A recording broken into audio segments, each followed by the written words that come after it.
आइए आप बात करते हैं गुरु खाना नंबर 3 की।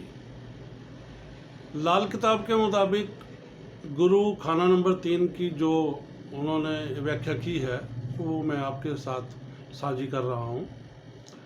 वो लिखते हैं कि ऐसा जातक एक गरजते हुए शेर की तरह होगा जिसकी आवाज़ बड़ी भारी होती है, गुरु खाना नंबर 3 वाले जातक की।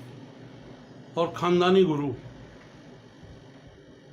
जी हाँ, गरजता शेर और खानदानी गुरु। लेकिन साथ ही लाल किताब एक चीज़ और लिखती है कि भाई बहुत आँख शिव जी की गो मुर्दे के लेखे। हाँ, बहुत आँख शिव जी की गो मुर्दे के लेखे, मगर तू एक आँख से क्यों है दुनिया को देखे। तो ऐसा व्यक्ति सभी को एक ही आंख से देखने का आदी होगा और वो है परोपकारी की, भलमनसाही की आंख। तो ऐसा व्यक्ति कभी किसी के साथ छल नहीं कर सकता, कभी किसी को तकलीफ नहीं दे सकता और ना ही वो मन से कभी किसी को बुरा करने की कोशिश करेगा। और ये भी तय है कि जैसा कि लाल किताब लिखती है कि फरिश्ताए अज़ल जो तुझसे डरेगा, यानी इस दुनिया का जो फरिश्ता है, इस दुनिया को कायम करने वाला, यानी जो मौत का जो फरिश्ता है, वो भी तुझसे डरता है। यानी यहाँ भी जैसे सूर्य खाना नंबर 8 के जातक के बारे में मैंने भविष्यवाणी की थी, यहाँ पर जो भविष्यवाणी है भविष्यवाणी नहीं की थी, जो मैंने बताया था कि सूर्य खाना नंबर 8 वाला जो जातक है वो मौत का रक्षक होता है।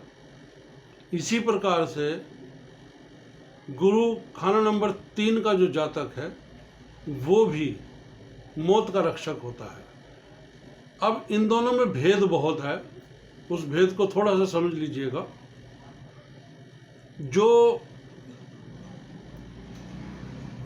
गुरु खाना नंबर 3 वाला है वो तो मैं सूर्य खाना नंबर 8 में बता कर आया हूँ। अब मैं गुरु खाना नंबर 3 में जो मैंने जब इसको कंपेयर किया है तो आप उसको थोड़ा सा गहराई से समझ लें कि गुरु खाना नंबर 3 का जातक जो है मौत का रक्षक है, लेकिन वो मौत का रक्षक तब है जब वो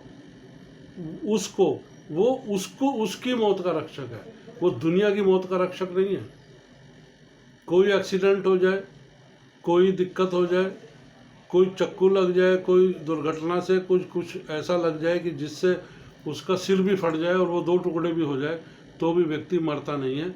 ये स्वयं उसके लिए है, ये ऐसा, ना कि दूसरों के लिए। जबकि सूर्य खाना नंबर 8 में दूसरों के प्राण रक्षक हैं। तो अब ये भेद शायद आप समझ गए होंगे।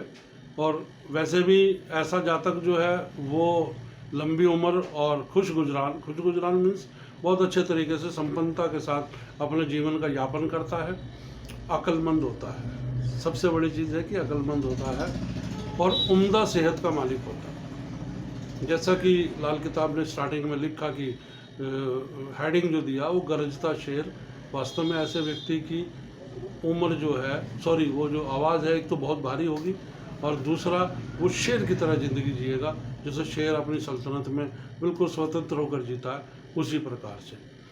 और इसके जीवन का एक भेद है।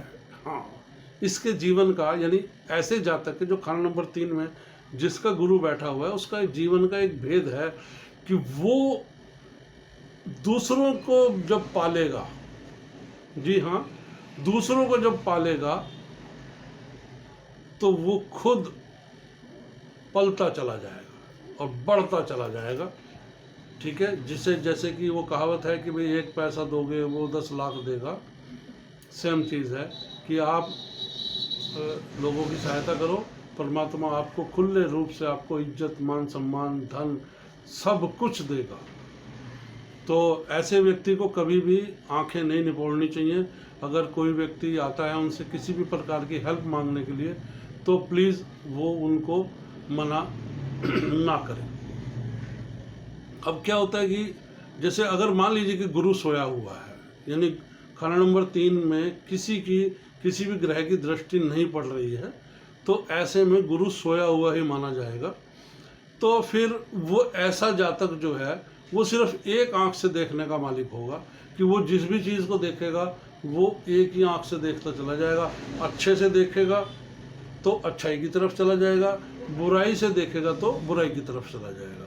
तो कहने का मतलब यह है कि यहाँ पर उस ऐसे व्यक्ति को जो भी कुछ कार्य कर रहा है व्यक्ति, तो उसको जो है अपने कार्य की समीक्षा कर लेनी चाहिए कि कौन सा पहलू अच्छा है, कौन सा पहलू बुरा है, कौन सा समाज के लिए, परिवार के लिए, देश के लिए जो पक्ष जो है वो अच्छा है और कौन सा पक्ष बुरा है।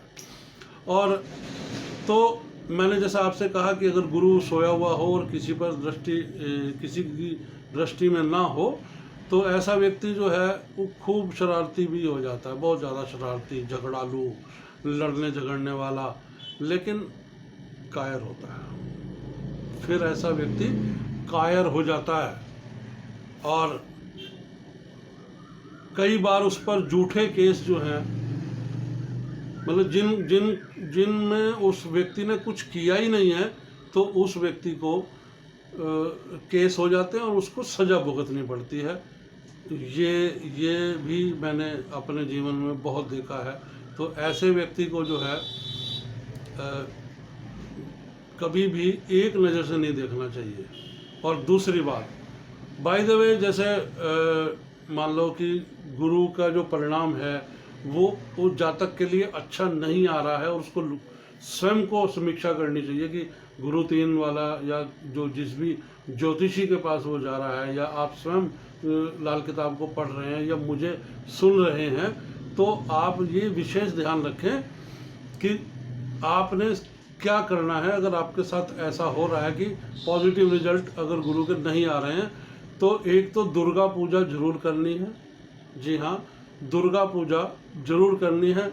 और दूसरा, जो ये छोटी छोटी कंजकें होती हैं ना, जैसे हम नवरात्रे में जो अष्टमी पर या नवरात्रे के नवमी के दिन जब कन्या की पूजा करते हैं, आपको उन कन्याओं की पूजा जो है कम से कम 1 से 1.5 साल तक लगातार हर बुधवार को करनी होगी। ये ध्यान रखिएगा, और ये उपाय आपका जीवन आप बदल देगा, पूरा बदल देगा। इसको जरूर आजमाइएगा।